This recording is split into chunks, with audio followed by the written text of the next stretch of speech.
Okay. Well, Mike, if you're ready, we're gonna go ahead and call the meeting to order. It is the, what's the date today? 26th. Today is the 26th of September and it's 1:30, and we're convening the Public Works Facility Subcommittee meeting. I'm going to ask Mike to please note that Councilmember Wheeler and myself, Councilmember Walter, are present, along with the appropriate staff. City Manager Kelly will be joining us shortly, as will City Engineer Vanessa. So with that being said, I'm going to turn the rest of the agenda over to Councilmember Wheeler to walk us through the items. Thank you, Vice Mayor, and we'll move right. Away. Good, how about you guys? Let's move right into B, public comments. Do we have any public comments showing, Mike?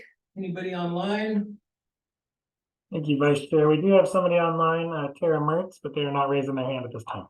All right. Move into communications. Item C. We do have one from. We do have a communication. I can pull it up if you'd like. Yeah, Just give me one moment.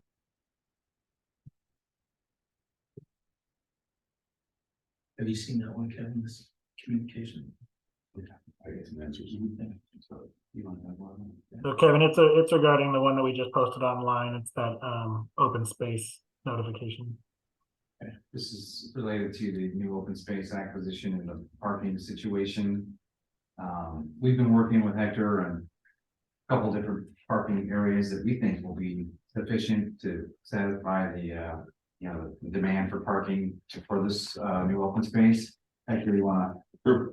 Yeah, so that the resident there at Second Street City Park sent us a letter. She was concerned about the impact of the new park and as far as parking goes and traffic. And she wanted us to look for other alternatives as far as other spots, other entrances of the park to kind of soften the traffic flow. So we did we are planning on building a soft entrance to the solar light, the ranch on the dead end of Foothill Boulevard.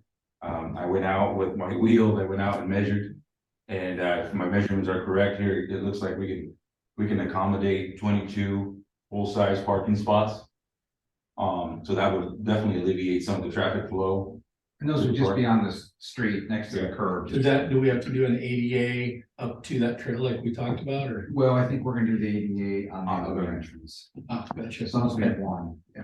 So the main entrance will be the ADA, and then this soft entrance will be the, where, folks can just come up and park. One of the nice things about this new acquisition, this new park, is that it's located in the middle of two parks, right? So Second Street City Park is right there. Yeah. So folks can park in the park and walk up and start hiking, or they can choose to park at Vintage Meadows Park and walk up, which is just a block away.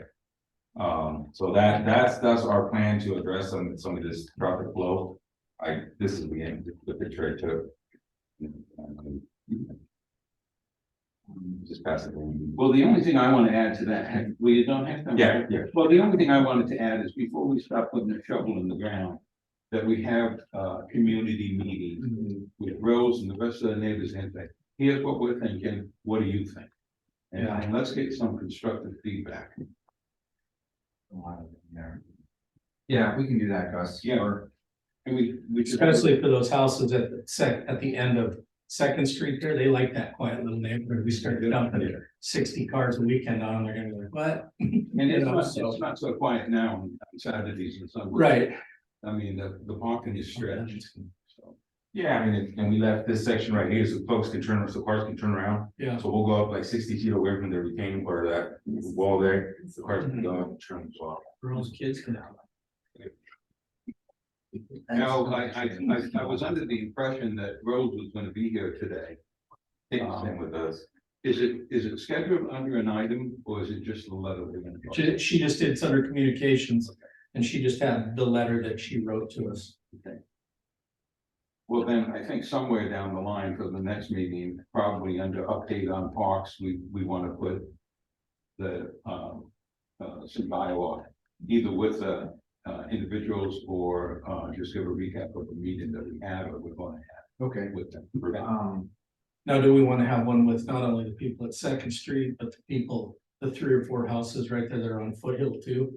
I'd invite them as well. Yeah, because they're already dealing with everybody goes down there and parties and does whatever they do, so be it. They're kind of used to that, but when they start seeing cars there, you know. Yeah, well, we should do, we can do mailing labels on our GIS. Yeah. Sort of pinpoint, you know, what we think is. And then just get the word out. Yeah. And we'll have to have a meeting so we can get yelled at. Yeah. Perfect. Yeah, Sounds good. maybe, I can send an email to, who sent that correspondence, Hector? Rose. Yeah, I know. Yeah, okay. Rose and Can you give David. her Yeah. an update? Yeah. Yeah, she didn't send it to her, just, you know. Yeah, before send it got to it, so- Mike. Alrighty. Any other comments on the correspondence for the new park? Anybody online? No. Oh, sure. Great. D, approval of minutes. Everybody okay with approving the minutes from the July 25, 2023 meeting? Yep. Yep. Okay. Good, all right. Moving to E, new business. First one is the stop sign request for Riesling at South Franklin. We received that stop sign request. Generally in that type of intersection is not optimal for a, you know, mid-block stop sign. There's one at the end of Riesling going to Foothill, right? If you're coming down Riesling, there's a stop sign. Are they talking putting one over kind of mid-church parking lot? If you go to the other side of Riesling, Is that the right map? Behind that's not, Yeah. that's not the right spot. Mike, can you, pull up the map? Yeah, this is part of their correspondence, because I think there was some communication or miscommunication between Mr. DeMartini and Yeah, he wants. Kelly, because I think there was some confusion. So Franklin. mostly in this email, they're just clarifying the spot, but it looks like it's a 3-way stop where Riesling meets Franklin. Right, Oh, you want me to pull that up? yes, please, Yeah, just do Google or whatever. Yeah, it's a one-way stop now. yes. Coming off of Riesling onto Franklin. Right, and then there's no stop signs on Franklin right Yeah. there. Correct, Right. But he would like to have one on Franklin right.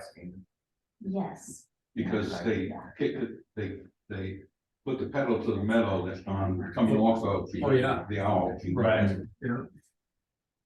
So this is Yeah, Franklin. yeah, right there, he wants it, there's one stop sign on Riesling, and then he wants a stop sign. Right there, On Franklin? So kind of Yes. by that pole right there, just or south. he wants one going north-south on Franklin. Well, and I think, you know, just because of that it's an intersection, I think it would have to be a 3-way stop at Yeah, that yes. point.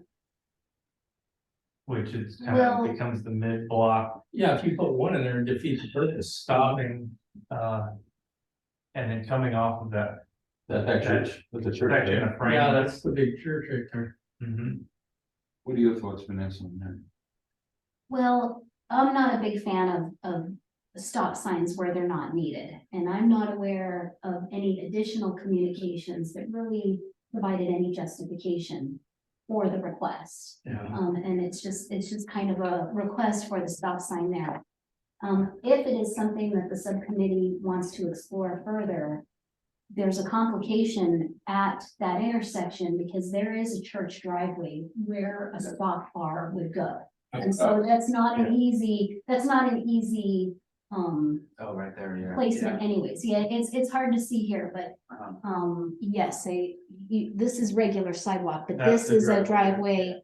And so that's where, yeah, that just kind of complicates where there would be a stop bar, at Right. least on this side. Yeah, the stop bar would go, you know, into that driveway and you'd be blocking that, right? Now, I'm not aware of any visibility issues because, well, for one thing, you've got a bunch of driveways on this side.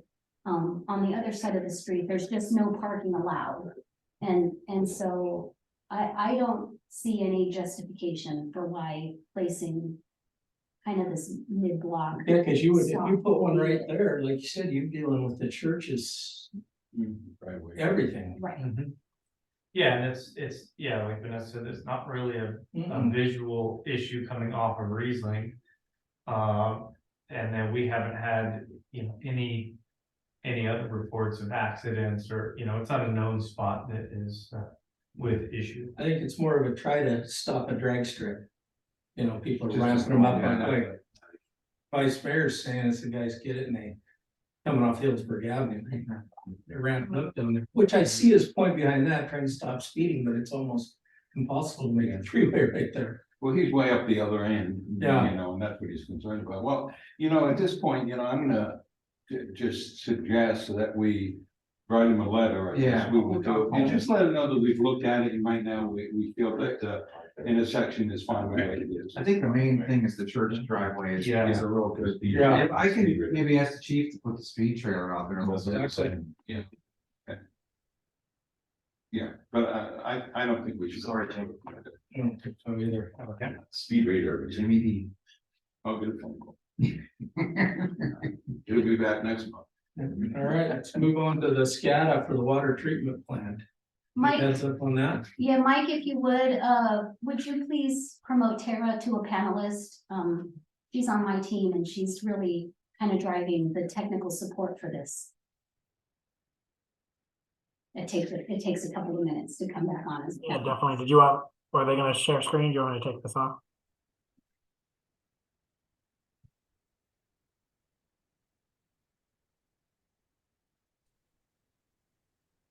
Can everyone hear me?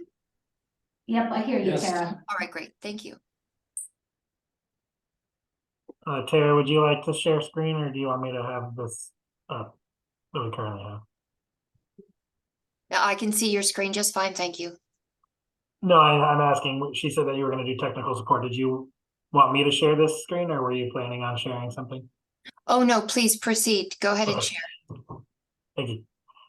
And so just kind of real quick to kind of go back in the time machine a little bit. We've got SCADA improvements proposed in the distribution system at the 7 remote sites under a drought grant funded project. Through that effort, ArcSign, who's the consultant for that work, and they're the city's preferred consultant, they've done all the stuff at the treatment plant, so the city's got a long relationship with ArcSign.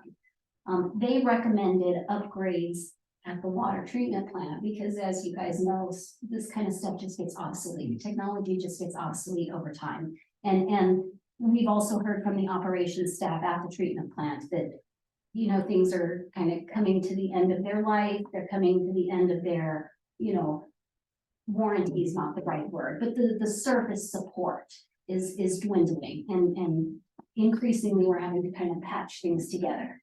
And so I think we're bringing this forward. ArcSign has recommended that we also upgrade the SCADA at the treatment plant. Since we're doing the remote sites, it feels, very organic to tie these things together. So make the whole system new versus patching and hoping. Correct. Well, Yeah. correct. Exactly, Right, yeah. right.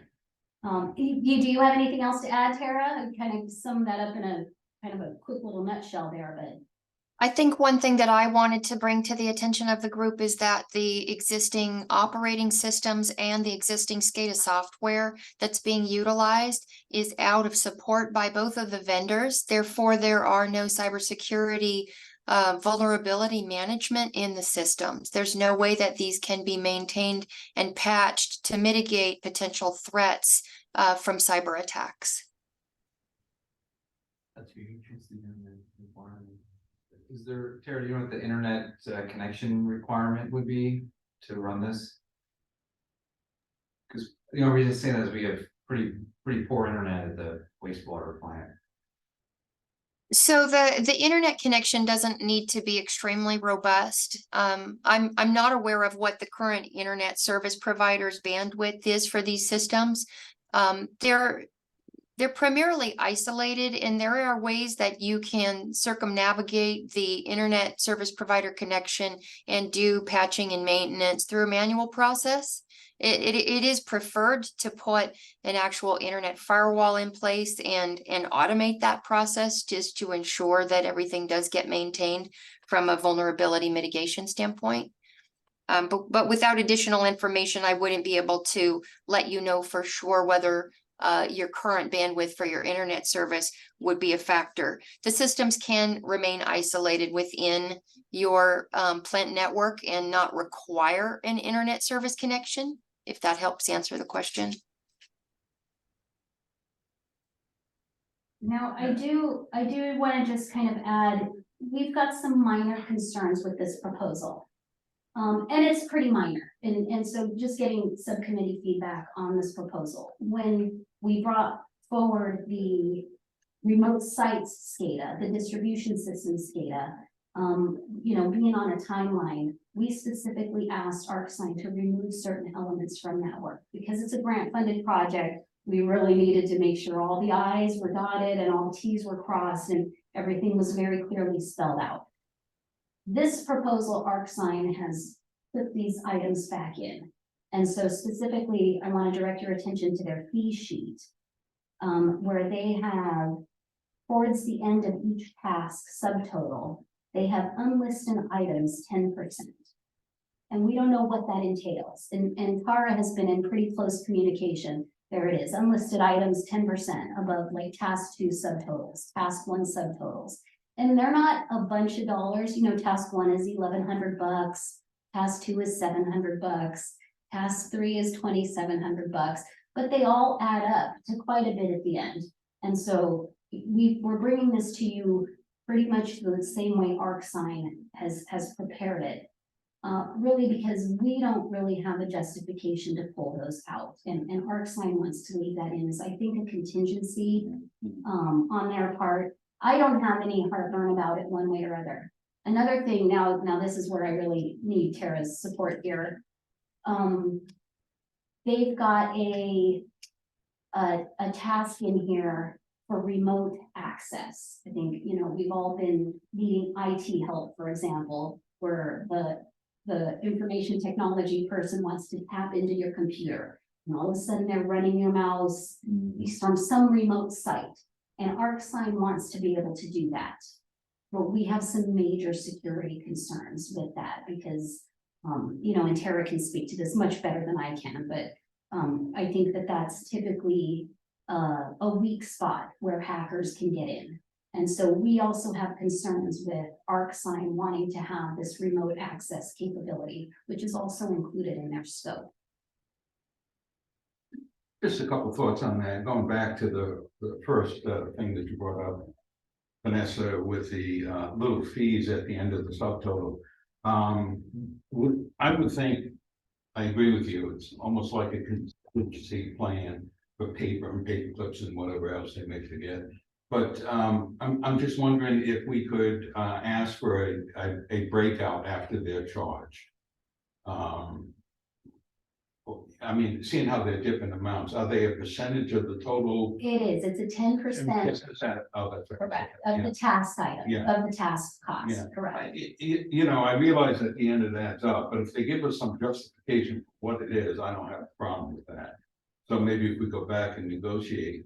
And on the other thing about the security and letting them have access to our computer, you know, I've run that by our security company, but I tend to agree with you. The less people that can get into our computer, the safer we are.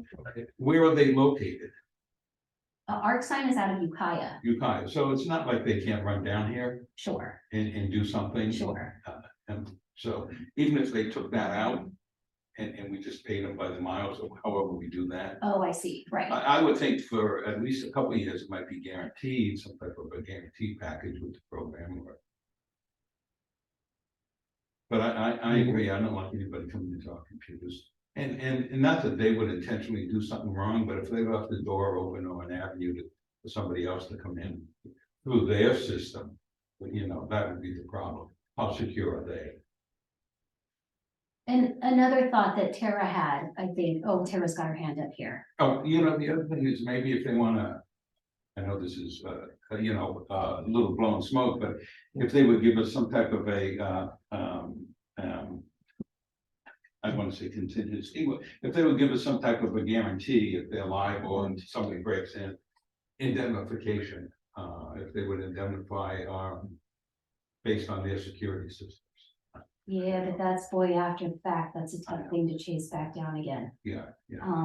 Another thought that Tara had about this kind of 10% unlisted items is to potentially tell them, we want to know in advance what you're going to be billing us for, and it's subject to approval. And so there's a couple, I hear that you're saying, you know, let us know what you did after the fact.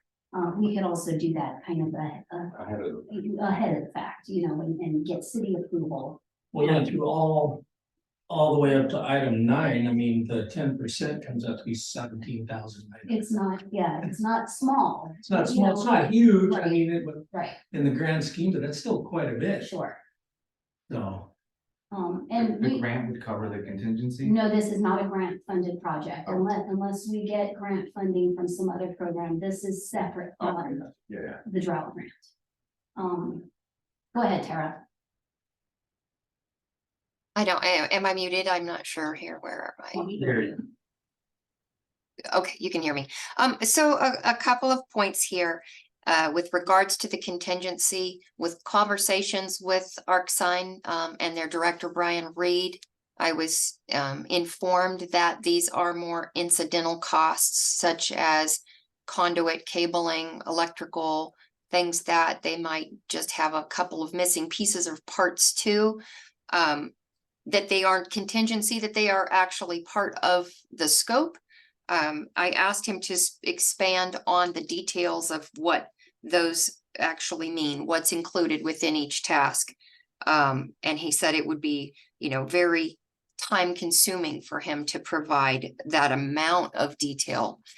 So again, I think our recommendation that Vanessa stated would be that you require him or their firm in advance of doing the work to come to you with a list of things that they want pre-approval on.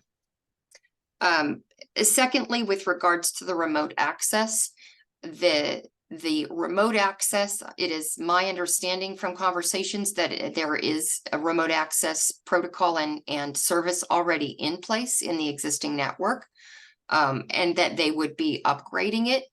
Yet there isn't anything that is operational technology or SCADA specific as far as that product. It's what they call off the shelf, something that you could purchase and install based on just a standard search on the internet. Nothing that is robust from a cybersecurity standard for industrial controls. The remote access, again, does leave the city vulnerable for that access if it's not maintained and managed by ArcSign. And to your comment, sir, there could be a way to, through your contractual agreement with the service provider, require that they do things like protect you through cyber insurance procurement, where they would actually have insurance that if there were a breach that they caused based on misconfiguration, that they would then be financially liable for reimbursement. But those are challenging, but service level agreements or contractual agreements that stipulate that they are supposed to keep their services and systems that connect to your network, you know, protected and free of vulnerabilities, and extend that to your organization would definitely be something I would recommend. Thank you.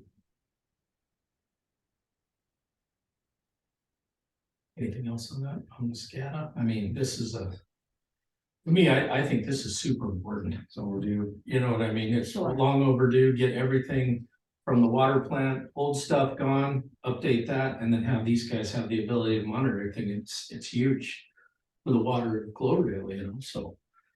And Vanessa, are we giving you direction to continue and talk to them about the cyber insurance and maybe change that to a contingency? I mean, that's what it is. We can certainly follow up with them. This is coming at you guys as kind of a first touch. If you Okay. will. So I don't know that we need to really take any action today, but Okay. you know, I was hoping to get your feedback on these specific items of concern. Mhm. And I think we've got it. I think, you know, we're looking at this potentially leaving these unlisted items in subject to prior approval from city staff. And then talking to ArcSign as a potential negotiation about contractual obligations for cybersecurity. And yeah, we'll see what they come back with and how that's received. Good. Was there anything else in there, Tara? Anything else that I think those were the only two things we were really concerned about. Those were the only two things that I was initially concerned about. The only other thing that I wanted to bring again to the attention, it's very similar to the definitional term of unlisted item versus contingency is in their section, and it's only a few hours, but I apologize, I'm trying to find it again. It's referred to in the scope of work as wish list items. And this is part of their programming and configuration. And they state that they'll provide wish list control systems, programming services at the request of city personnel. So that's just a very generic and broad statement of work. It doesn't really have anything to do with the current design or any corrective measures or testing. And so it would be something that, again, I would think that in advance of them being authorized to perform something called wish list, that we would get a better understanding of what exactly that would entail from a programming standard standpoint before implementing or approving it. So every time a wish list item comes up in city, would have to look at it and say, yeah, let's go ahead and do it. We may add a little time to it. But Yeah, all the cities would. Right. yeah, Agreed. Okay, and so potentially, I mean, you know, in my mind, I mean, some of these like 10% unlisted items, I think that can be handled on, for the most part, a city staff level. oh yeah. The wish list items, which I see here are subject to budget constraints, that could potentially, you know, be something that we bring back to the subcommittee, depending on what level that comes in at. The only thing on the wish list, and I mean, we don't have the, I guess, the freaking institutional knowledge of what's going on at that water plant. And yeah, I understand wish lists and few nice to haves get thrown in there. There might be something that might be worth talking to the water plant guys and saying, okay, these wish lists here. What are we talking? Is it something you needed with the old software? Now you got new software. Do you still need that? Because he's got a pretty decent grasp of what things need to happen, you know, what solid things need to happen down there. So I don't know, it'd be worth talking to him and saying, let's narrow this down. Is this something that absolutely has to have or type stuff? So Isn't he part of your conversation, Vanessa, on this? He is, I think, you know, for the most part, Brian with ArcSign went and met with Darren because he was looking at the remote sites and they had a meeting and this kind of evolved from that meeting. Yeah. And I'm guessing that it's Darren's wish list. Do you know, Tara, do you know where this wish list concept came from? Did he give you any? I have no foundational information. It was a surprise to me to see that in the scope. I'll touch base with Darren and see. Yeah, let's make sure Vanessa, we make sure after the conversation. yeah, I just don't want to hamstring somebody and say, no, you're not getting it. Yeah. I mean, it might be something that's absolutely needed, you know what I mean? For him to say, oh, we should have did this. Yeah, I think Exactly. the original conversation was when we were doing the distribution system. And the plant itself was the wish list, right? Sure. Getting the plant upgrade of SCADA was the wish list. Oh, yeah, but you know how wish lists go. Right. But I think it's expanded from there. Yeah. Things that we want to make sure happen. Exactly. at the plant when it gets upgraded. Yeah. Let's go with wishes.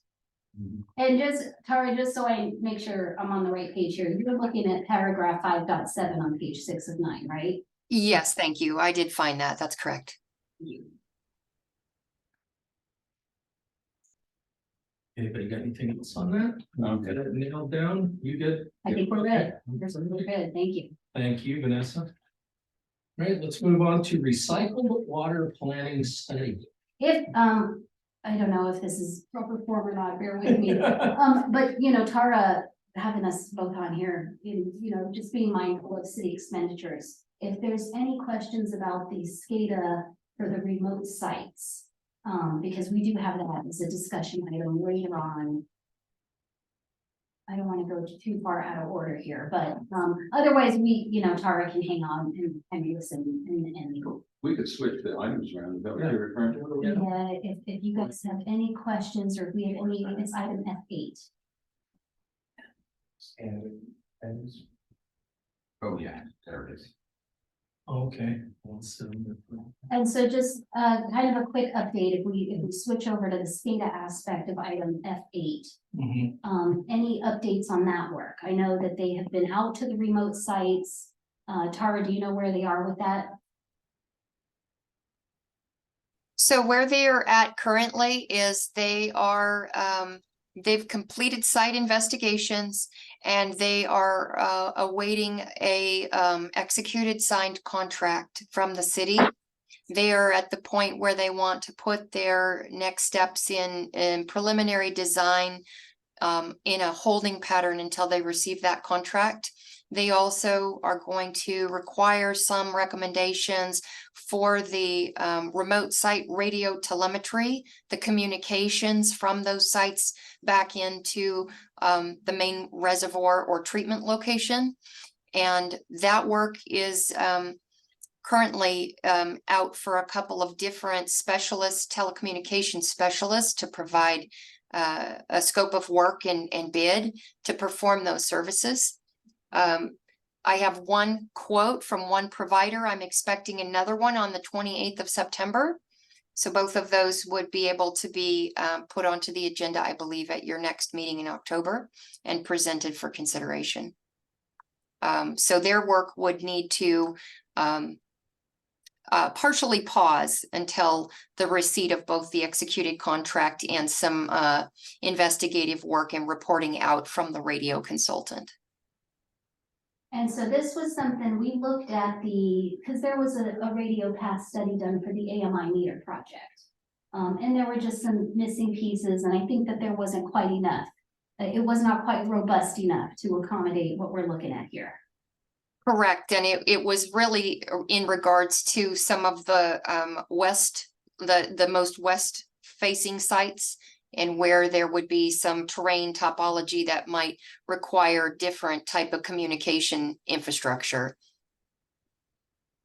Can you give us a ballpark for what that first quote came in at? The first quote came in at, let me find it here 1 minute.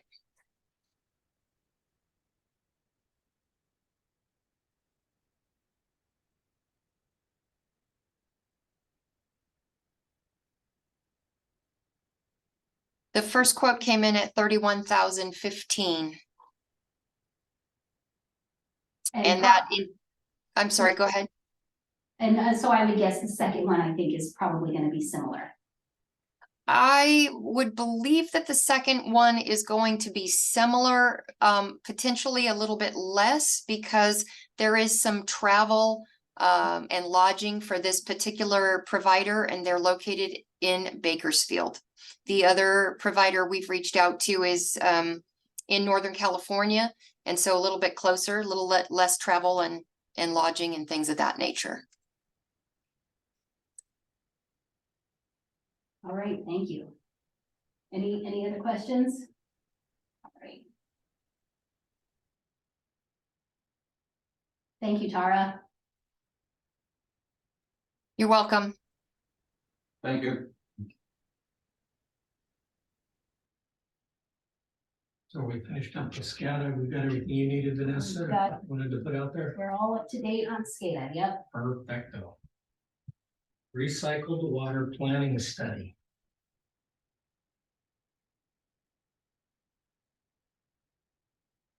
Well, let's see, so the recycled water planning study, I believe we're in a holding pattern, waiting to hear on whether we're getting grant funding for that work. Right, so we, council has authorized the staff to apply for 2 funding applications. One was submitted to the U.S. Bureau of Reclamation, so federal funding. And what's in the packet is a copy of the application to the State Water Resource Control Board for the state component. So we're seeking, right at $1 million in funding to, address the recycled water feasibility study. And you know, when you say $1 million, that it sounds like a lot for a feasibility study, but encompassed in that is a pretty significant task around what we would do with respect to that recycled water. And there's this whole development concept, which we're gonna talk a little bit about. It is the idea of reuse, because once you are able to have water that's tertiary treated, it qualifies for reuse. Though you can reuse secondary treated water, the allowable uses are a bit more limited. So part of this feasibility study is looking at, you know, potential opportunities for reuse, which, you know, means both within the city and possibly outside the city for what many of the wastewater treatment plant operators have done is contracted with agricultural interests to assist with meeting their water demands. And that's a concept that the agencies really want to see because it really reduces the reliance on surface water. As we know, during the recent drought, there was all the curtailment orders, and you know, our agricultural interests you know, are impacted because of, you know, the ability to divert water. And right now, fortunately, we don't have a groundwater basin that is significantly impacted. But you know, that could become more of a critical issue in the future if we, you know, we know it's going to be a likelihood of another drought in the near future. So that's really the status on this, is that we're in a holding pattern. We did receive correspondence from the state. It was not quite a congratulations, but it was more along the lines of, we look forward to working with you. And there was some preliminary indication in some of the state websites that, you know, looks like we're going to get funded for at least the state portion. But we're still waiting for the federal. Is there different storage for the recycled water? There is. So a big, that's one of the more significant components.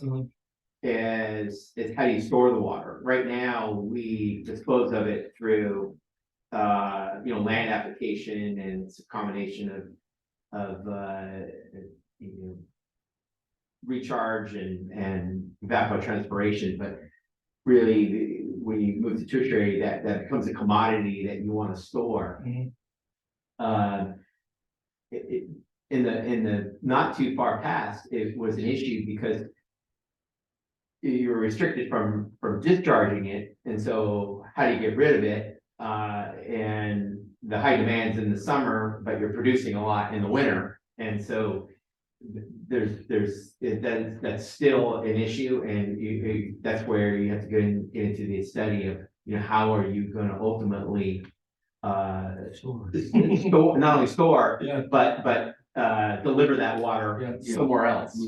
But, you know, whether it's for environmental purposes, you know, looking at possibility for groundwater recharge, putting it to, you know, to reuse in agricultural use, or some kind of land application into like city parks and wastewater facilities. So some people plumb their like their toilets with recycled, but all that in and of itself costs a lot of money too, to retrofit, you know, parks. So those are all that's the kind of study that needs to, you know, come up with cost estimates. What are some options, or be some outreach as part of that, as part of this effort, assuming we get funded. So it's you know, it's a work in progress. It's pretty exciting. There's a concurrent effort by the town of Windsor has been leading it up to establish what's called a reuse authority, to kind of look at this on a regional basis. And part of the reason for that is because there's a model down in Petaluma and southern Sonoma County and part of Marin County where they've established this reuse authority, and the federal government is giving them a lot of money to do work and improvements, and they want to see it, they want to see these regional benefits. First, just giving it to like one entity to do a project, they want to see kind of the regional wide benefits. And so, we can look at that through this process. We'll be bringing that forward as a kind of a separate discussion item, but that this kind of ties into that, and they're this group of staff that's been kind of leading up this effort is supporting our application as they're talking about their own application. So it's good because we're also getting support from our neighboring cities to kind of figure it out, because we can reduce reliance on the river or some by potable offsets. It kind of benefits everybody downstream of us. So I don't know, anything else on that, Vanessa? No, I think that's the nutshell. I think the biggest part of this is going to be moving the product around. I mean, how do we get it over to farmers and, or the agricultural, do they come and get it in tankers? Yeah, and cities have been, because now it's a commodity, have developed, rate studies for the recycled water, just like they have for their regular water. And it's a revenue generator. And in fact, I believe that that's going to be a critical component of how we finance our if we one maybe we can make a decision that the council can to just move forward and do it. But probably what's likely to happen is at some point we're going to get mandated, and then the clock's going to start ticking as to when it's going to be required. And we know that there's a pretty hefty price tag. And the way to pay for it is usually a combination of grants and rate revenue. And so trying to build that rate revenue base beyond just our existing residential customers and businesses, it's going to be really important. So we'll have to be looking at developing those relationships.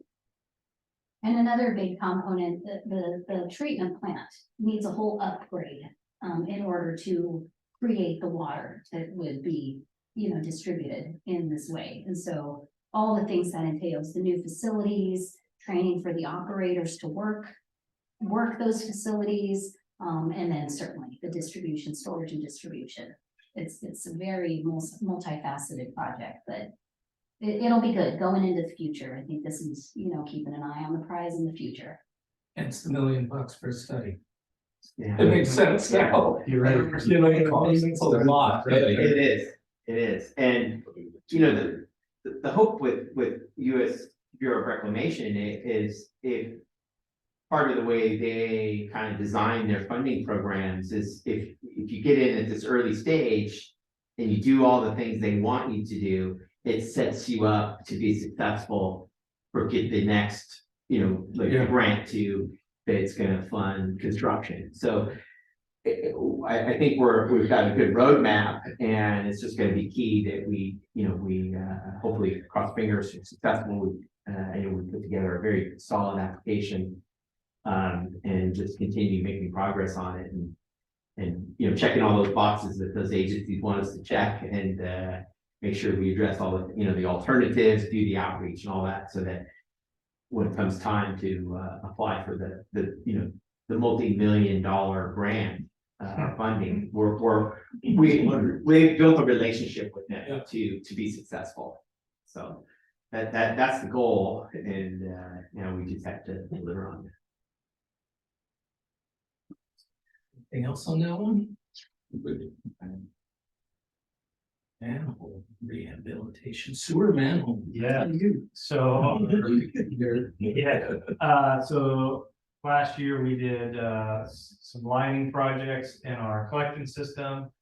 This year we're going to transition to sewer manhole rehabilitation. We have identified with Mix's 27 locations throughout the city that we're going to redo, and we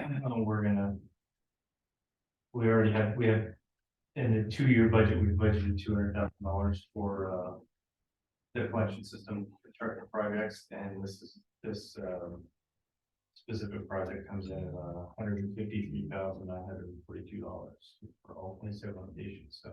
When do we have to redo them? What's wrong with them? They're just aged, cracking, it just sealed them up from infiltration. Yeah, under heavy storm conditions, when the groundwater level raises, you get a lot of kind of inundation into the sewer system, which that ends up being treated at the plant. So, kind of limiting your inflow and infiltration is really important. Yeah, they're resealing the top, grouting the insides. Yeah, so over the last 2 years, we've done pretty significant relining of our existing pipes, and that's been a good strategy because it entails not having to replace them. It's basically putting in a liner, epoxy liner that extends their service life. And the kind of way to view it is now we're transitioning from doing that to kind of moving up into the manholes. Yeah, so when they burst the plastic liner into the manhole, now they're going into each manhole that they lined up to, they'll sandblast it, they'll epoxy the inside, they'll re-grout around the edges of the lid, so it'll completely seal the system, which makes a huge difference. We did that, for example, when we did the 4th Street reconstruction project, I think we did either 2 or 3, I can't remember how many. That was real small scale. Obviously, this is 27 of them. And it'll reduce the amount of inflow at the treatment plant during winter months and storm events, which will be good. The more we can get down that infiltration and inundation, the better. No, when you say we, are you referring to in-house? Who's gonna do the work? Yeah. It's gonna be mixes, the same guys who did the line. Yeah, they'll use I don't know, proprietary, but an epoxy mixture. Yeah, it's not proprietary, but they're one of the only companies around who does it. It's from an OSHA perspective, it's a confined space issue because their staff are actually entering into the manhole, so there usually comes with that specific requirements for airflow and safety, and Yeah, they break it down in there, and that you can see that they have a entrant confined space, and then they have an attendee and the equipment. Is that all built at a different rate than their normal rate, because it is a specialized thing. our staff really don't have all the equipment and requisite training, confined space training, but it's become a real specialized service that you contract out for. Yeah. No, I'm fine with that, I like to contract everything.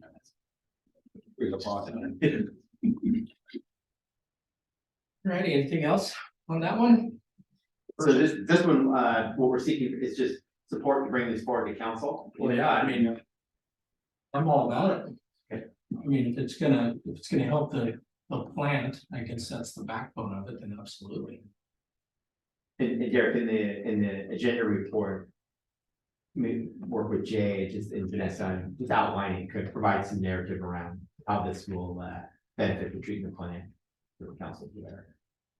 Because it is pretty expensive, it's an expensive project, but this is part of when we identified in the CIP annual maintenance. Right. And the distribution system, this is exactly that. I mean, if it's gonna, like I said, if it's gonna reduce wear and tear on the plant and all that stuff running in there in the winter months, that's a heck of a lot bigger bill than doing this. Yeah. Doing anything to the plant, so yeah, it makes Create perfect sense. longevity in Yeah. the collection system too, I'm sure. And there are requirements from the state and the Mhm. regulators to reduce your I&I inflow and infiltration. There's some talk that it's not, I don't know if it's even gonna pan out, but there's talk with the state about considering, we talk about inflow and infiltration during winter months, but in the summer months, if those manholes were leaking outward, there's talk from the state about I don't know how they would try to regulate that, but, you know, potentially treating that as like a sanitary sewer overflow from leaking pipes and that kind of thing. And so in the event that that even comes to fruition, this just gets us fully up on that too. You good with that, Vice Mayor? I am. All right, me too. Anything else on that one? All right. So you'll see an agenda report at the Perfect. next meeting, and that was Okay. probably just like a consent. And Okay, we just want to pull it in. First Street overlay. Well, there's a memo in your packet that was prepared by our city engineer. This was brought forward at the request of Vice Mayor. I think there was discussion with the community about looking at the section of First Street between the Boulevard and Main Street. It's got a fairly rough surface, and the PTAP report that you reviewed showed that the pavement condition index was 17 out of 100, so it's pretty low. You know, we've seen recently that that section of First Street has become kind of a hub for events. And by the chamber and other nonprofits, and it's kind of an anomaly in some regards. You drive through downtown and you hit that section, it's a little rough. So anyways, we identified a cost estimate based on the PTAP report for repairing or doing an overlay. I don't know, Derek or Vanessa, if you want to talk about what's the proposed treatment there and why. Yeah, Derek prepared this report. And Okay. Yeah. Yeah, but the estimate, I know these estimates in the PTAP report are very low because they leave out all the other constructor costs, mobilization and all the things. I would also, you know, I know that we're talking, the PTAP report specifically recommends, I believe it was a 3-inch overlay, right? Yeah. Also included, if we look at, for example, Measure M funding to fund this project, which I think is where Derek and I are kind of eyeballing, like, oh, we've got enough money in that pot to really do a good project here. Typically, at this point, when you go in and do an overlay, it triggers requirements for doing the curb ramps, the adjacent curb ramps. And so potentially we would be touching at least 4 curb ramps, possibly more if we extended into the intersection. But Measure M has a, you know, bicycle and pedestrian component that's got to be satisfied when you're spending Measure M dollars. And so the 71,000 in this PTAP report, that's not even close. Triple it. Maybe, I don't know that I go quite 3 times, but I think doubling it would still be a little low. Yeah, probably, like I said, representative of raw material costs. Sure, Really that's fair.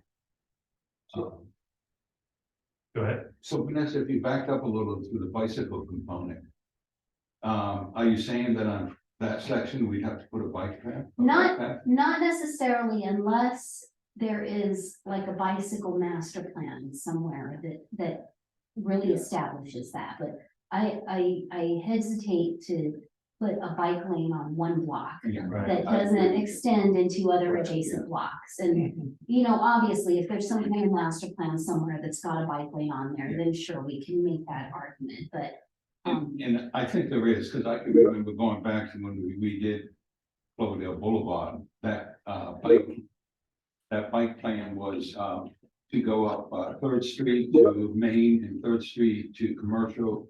That's your bike lane. You go down till you hit 1st Street, and then on the other side until you get Lake, and then you go back up. So that was the bike path to take you around the city I see.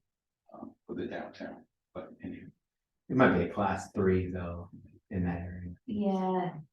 I mean, you know, and we can certainly explore, you know, what the possibilities are, but I think, you know, the pedestrian component is low hanging fruit. Let's, you know, definitely get in there, whether we need to reconstruct them or you can just kind of dust them up a little bit. That depends on, you know, the pre-construction survey and what those slopes look like out there. so when will that go up a bit? So that's what we're seeking your advice into develop a scope of work and put that out for an informal bid. just as a reminder, or kind of our informal bid cost limitation is just slightly above 200,000. So once we start getting close in terms of cost estimates, we may have to trigger the formal bidding process, which, it's not a big deal. It's just, it adds time and energy into preparing formal bid specs, Yeah. which they put in the newspaper with so that Mike's working here with somebody.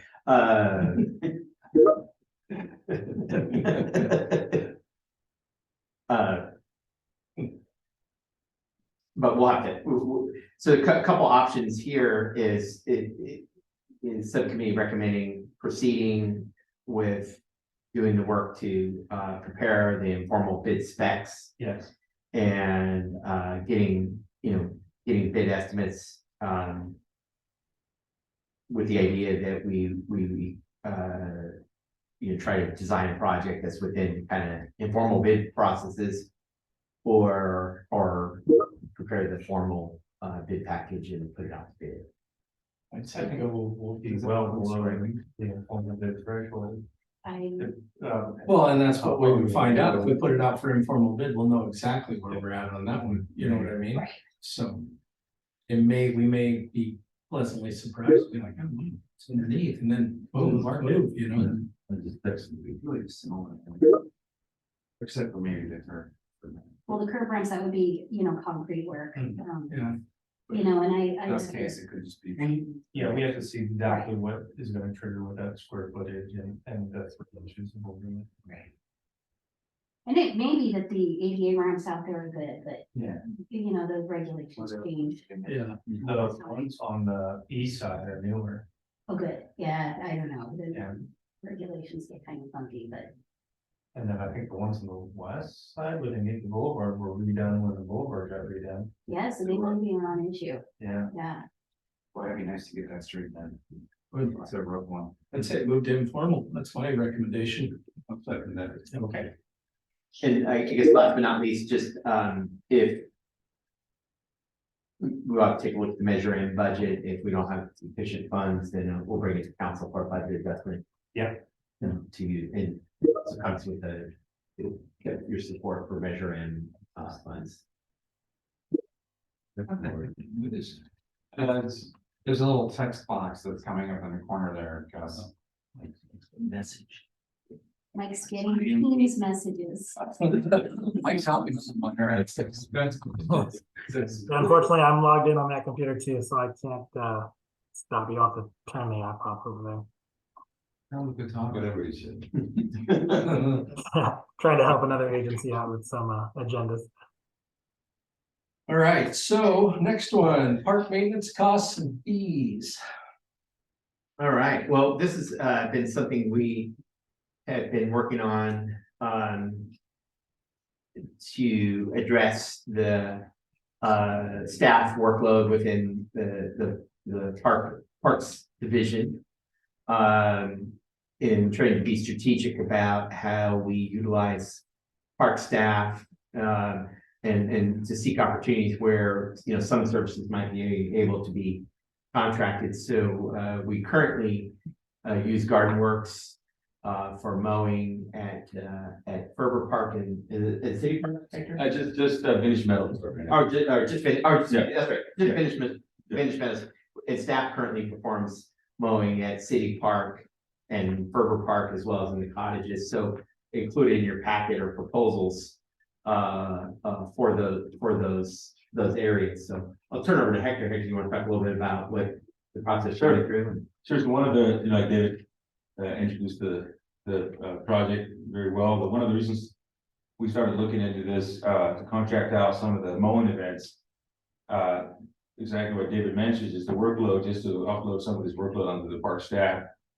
We had just to mention some of the new projects and new developments that we've been that we've been implementing into our maintenance routine. We have the new basketball courts, we got the new pickleball courts, the restrooms here at the plaza that we just built, the dog park that's coming here hopefully very soon, and then now the acquisition of the Soda Springs Ranch. not counting the County River Park restroom. So all these new maintenance responsibilities is really starting to take a toll on park staff, to the point to where the only thing we perform during the week is just maintenance. You know, we're not able to take on any projects.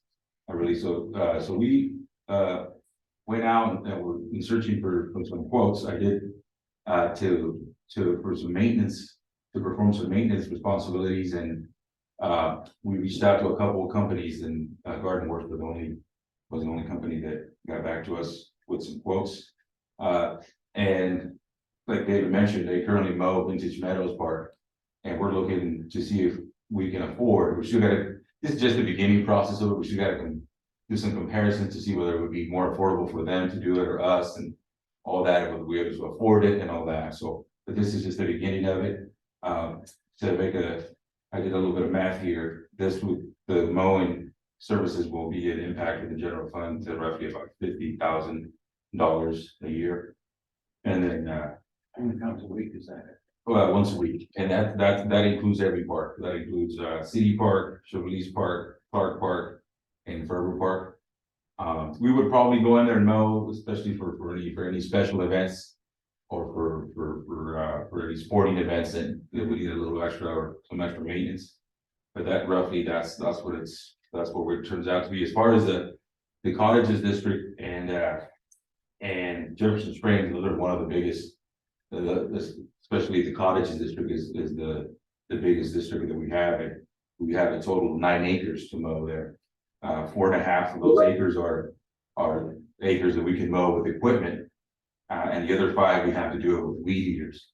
And roughly, to do the whole entire district, it takes us about 7 days with the current staff that we have. And so to do a really good job on it. Does this bring in like the, where we used to get the con crew come up and do that backhill and all that? Is that what it doesn't start, would Garden Works get in and do that?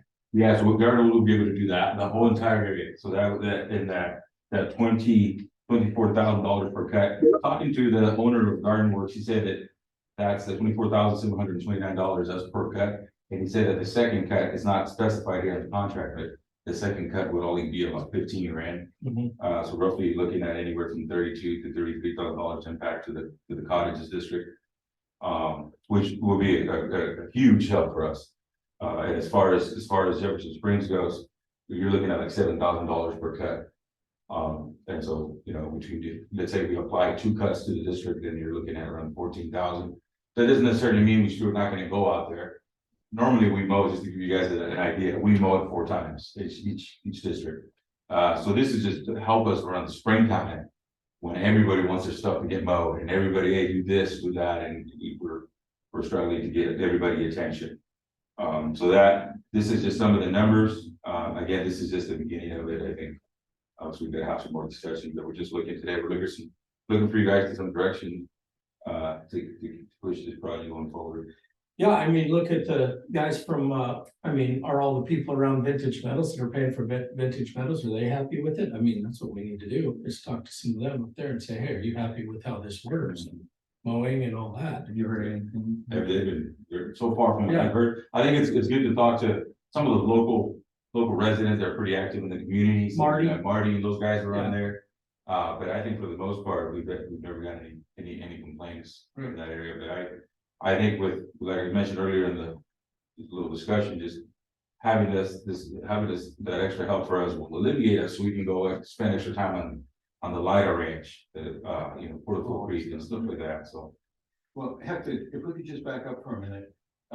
You said $50,000, and again, that was for which parks? For Rue Park, Okay, 2nd Street City Park, okay, Chevrolet Park, yeah, and Clark Park. and Clark Park. And then, what do they charge us now for Vintage Meadows? The 50 Meadows, they're about $15,000 a year. So we're 65,000 to get those parks done. Yeah. Roughly, which I think is pretty good. I don't know how David feels about it. And as far as the other cuts, I think we should try and find the money somewhere to get that done. The other thing is on that, on those parks that you just mentioned, can we control the days that they do the cutting? Absolutely. Okay, And that was one of the things, this is just like a general plan, a general contract they gave us. In the summertime, there's times when we don't need to mow because the grass is not growing, because it's very hot. So it's just as simple as, hey, don't show up this week, and that'll be an additional savings. To the, these are just some numbers to throw out. Sometimes what I do with my staff, won't mow every other week, sometimes depending on weather. Like right now, the grass is starting to slow down the growth. We're starting to get, cooler days and shorter days. So the grass itself is slowing down, so we only, every once in a while, for now, we like mow every other week. Yeah. It's only us. Yeah, I'm just kind of thinking like, City Park, they play ball on Saturday, so we want to cut probably Friday. Yeah, Right. We don't want to cut on a Monday. yeah, exactly. Yeah, yeah. And that's, But I'm all for moving forward with any outside contractor we can hire, that we can afford to get in here to relieve your guys. To do other things. Well, and the other thing it would do, especially if you get a contract, you kind of know what Garden Works is coming to do to their chickens. right. You know what I mean? So what that does is it brings up a schedule. And what that does is alleviate piles of complaints like you wouldn't believe. They're like, how come this isn't, when is it gonna be done? They said Tuesday. Well, you have to sit there and pad people and say, hey, it's gonna get done. Yeah. Give the guys a chance. They're over here, yada, yada. But you look at some of the other towns and they actually have a maintenance schedule, a mowing schedule, Tuesday, Wednesday, Thursday, tells you exactly where they're gonna be. And if that goes onto our website, people can log on and be like, oh, Park's getting mowed tomorrow, cool, problem solved, so. Yeah. Now, where's Garden Works on? They're at a Windsor in Santa Rosa. They actually do have employees that live here in Cloverdale. Because I can't believe a local landscaper guy didn't jump all over this, but.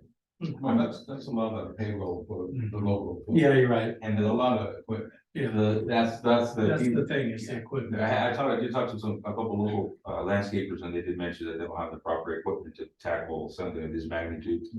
But no, I think this would be great. What are your thoughts on that, David, from a money standpoint? Well, as Hector indicated in the costs, it's just rounding up numbers here, but it's right about 56,000, not including the work at the cottages in Jefferson. Well, let's figure 100,000. And in the L&L, that contract cost can be put into the L&L budget. And so it would offset some of the staff time, and whatever increase, if there is an increase, would be subject to the the annual L&L process. And that way it doesn't burden the general. So I'm a big fan of that proposal in particular, because it's less of a burdensome on the general fund. The other contracts are will have the benefit of reducing staff time mowing, but it's an increased cost to the general fund. Yeah. And that's why I kind of segregated those as marriages. Gotcha. Kind of general fund versus L&L district. I think the L&L is a more straightforward one, and it's one, maybe Hector, you can touch on this, this not only the landscape maintenance, but the service requests with all the trees and everything else is pretty substantial. So it would, my sense is actually that this would generate the most time savings, Right, with the least cost impact to the general fund. So I feel like that's one that's an easy decision for council to make. Where the other ones are things we should look at as part of the budget process, and see how we take in these additional costs, and as we know more about we have a pretty good sense, but what it's going to entail in terms of park staff time, maintaining line of range, for example. Just so we're not trying to put a big cost increase on the general fund in light of our current budget picture. So maybe doing this incrementally, kind of, if council supports moving forward with a contract with Garden Works on the L&Ls, and then looking at these additional mowing opportunities as part of the budget process. 'Cause I'm not sure, we have to come back with a budget amendment, I think, Hector. For the parks itself. Right.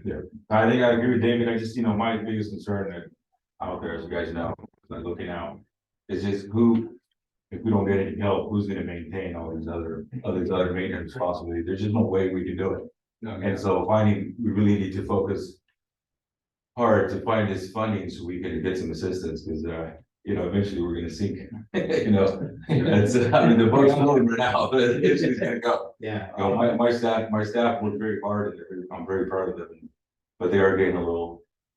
Is Garden Works amenable to, if we're not able to do all the contracts all at once, give us this, man hour price at, per call or as take up as needed?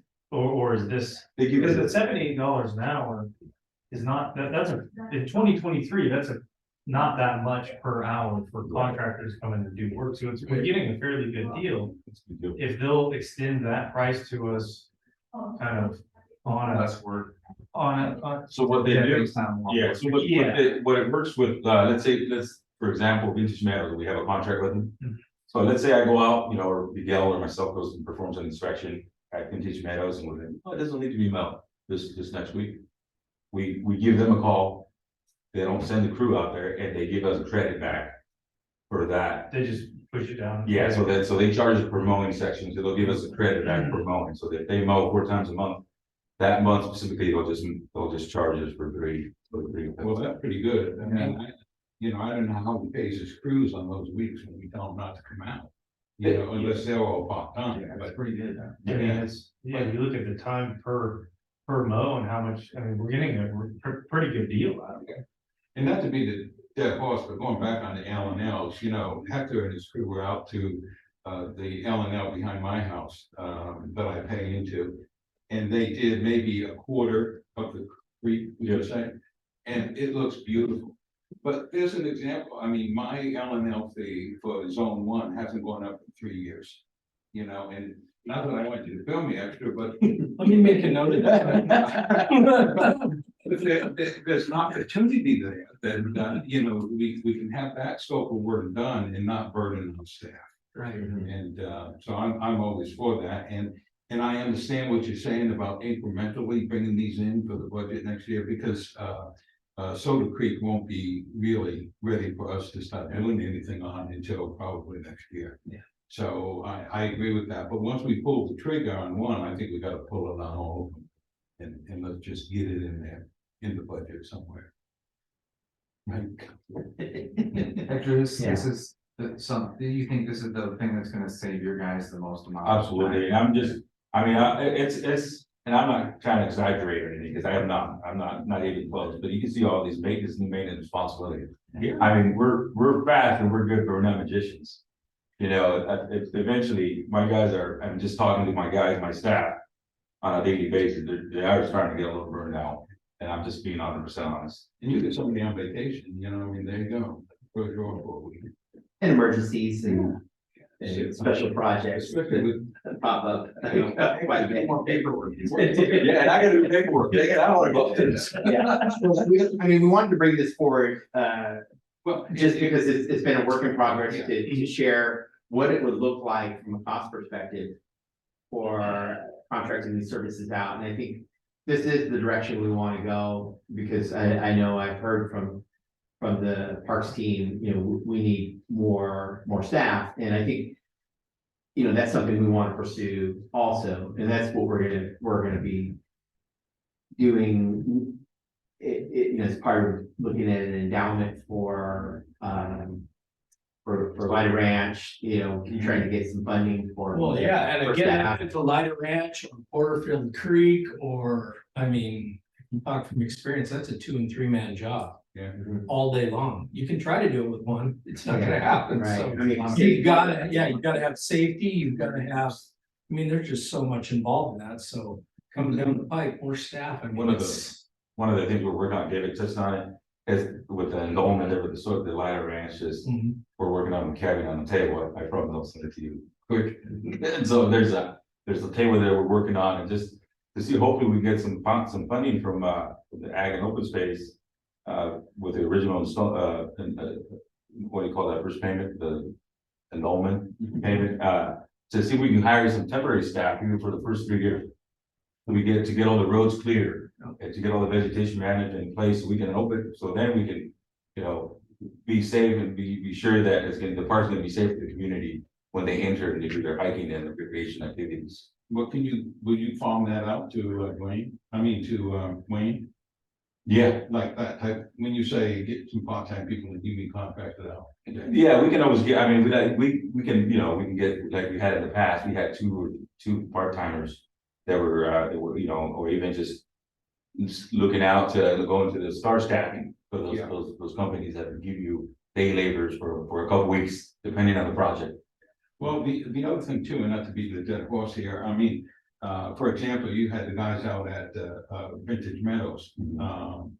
No, we were at Jefferson Springs. Oh, yeah. And, I mean, when you hire somebody to come from the outside like that, the liability of our guys getting hurt, diminishes. That's a pretty steep grade. I mean, I fell down that once and I mean, when you saw there, those 2 days of work, 2 days of work, and we did about 3/8 of there, not even, and I didn't see somebody. Looks beautiful, but it's. Now, on the roads for like LIDA and all that stuff, can we in-house some of the road cleanup? Oh, we can do that. We're gonna start. I mean, We're gonna start next week at the top of it.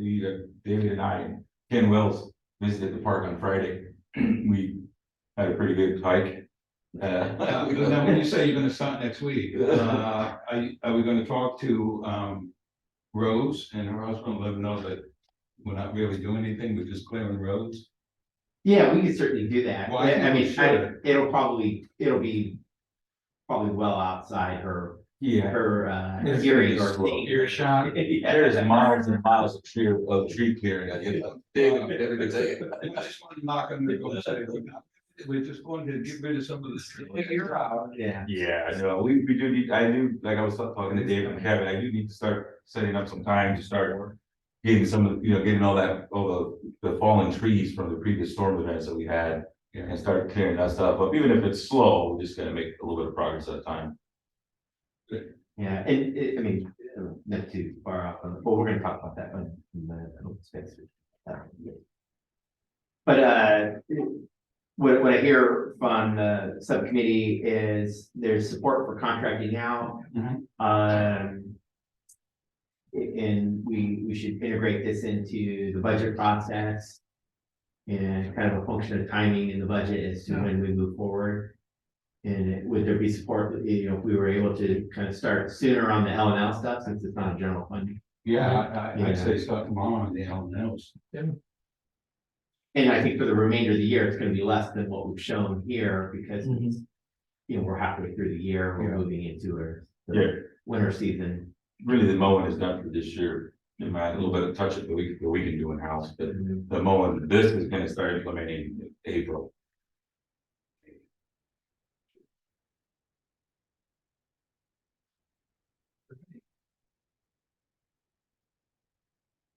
Anybody got anything else on those? No, on the discussions. All right, let's move into the standing items. And I mean, I think, David, do we need to go, I mean, we've gone at all of our meetings kind of updated and some of them haven't changed. Maybe if we can just pick out the ones on these that if there's any change to them, Sure. Well, I think that'd be the, we can just run through them and just run say through no updates. yeah. On the community survey, I know Kevin, Hector and Mike met.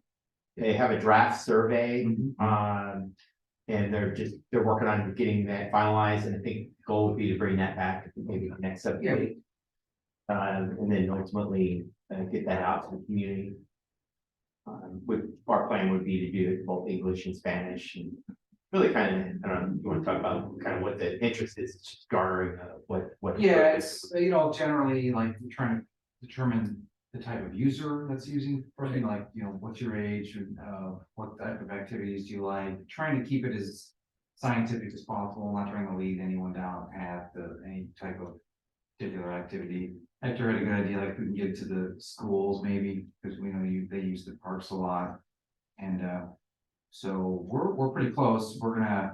We had Survey Monkey account, I need to see if we still have that, and then, polish it up and hear all the stuff that people want for Further Park. Yeah. Oh, we're, yeah, well, it's good. It's not an open Right. open slate. It's trying to direct them and just try to get their opinions about what's there and what could be improved, and what they use. One thing I've heard is, why don't we have bag toss over here? That's coming. I heard that last night, as a matter of fact, walking down there and soccer's going on. And I mean, there's a couple hundred people at that park every night. They're just going nuts. And they said, why don't we put the bag toss over here? The cornhole. Yeah. No. Where was that at? It's where they have the Horseshoes. horseshoe pits there now. And I was like, oh, okay, Yeah. so Yeah, that's not, they weren't that expensive. No. Well, bring it they into have the ship 21st century. And horseshoes. I know. Well, the one that I know that's on the next item is the potential park enhancements. The ones that, just to touch up on it a little bit, the bag toss boxes at the city park, they're very popular. Yeah. They've been, every time you go there, there's people playing them. Tell them how we put bags out there and no one's taking them. No one's taking them. We put seals. I noticed that. They're still there. I couldn't Still believe there, it. so they're taking a little bit of pride in the park. Yeah. I thought they were gonna be gone the first night. Yeah. They've been there now for about a month, probably a little longer than that. Just don't ask Javier how to play how to play bag toss, because a group of people asked him how they played, and Javier, how you play the game, and Javier says, the closer you get to it, the better. So you should walk up, just go up and say, the closer the better, you win. Great, no, that was a great idea, that was a Fun game. fun game, popular. Don't bet $50 in your first shot, bet it on your second shot. We're actually gonna. Rate it. We're working signs. Yeah, we're actually working on some signage, and we're gonna redo that box, the existing box, that metal box. Oh, that reminds me, sign. I know it's not on the agenda, but I gotta bring it up. The sign there, does it say City Park yet or Ferber Park on the rules? On the city park? No. You know, we did this City Park sign. Yeah, It says the big park that has all the rules that we looked at, it, you go through and it says Ferber Park. really? Yeah. So you gotta get, just a sticker would. Yeah, probably we be put a like- sticker. I'll fix it. Yeah, just put a sticker on it, I'll so fix it. Thank you, yes. Hector's gonna be up there with a Sharpie. that's all it would take. I don't know. It's been great, we're working with the Boosters Club right now, Right. to host a tournament, a cornhole tournament there at the Second Street City Park, so that's coming. So that's, they're gonna utilize our stuff, and then they're gonna bring their own. Yeah, it'd be a fundraiser for the girls basketball team. Yep. Nice. Arcades. And we're just thinking about how we can maybe run those types of events through our Park and Rec software. Yeah. So that, you know, because part of the effort these nonprofits have to do is to collect money and signups and all that. Where we could partner with them, put the event in our Park and Rec software.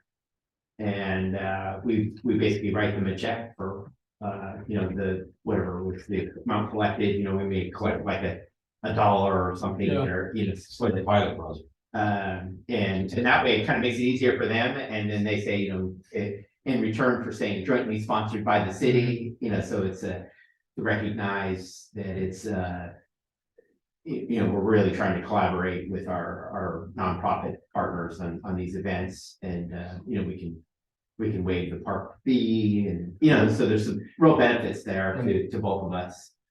As we, you know, and we may be able to host those events in the future.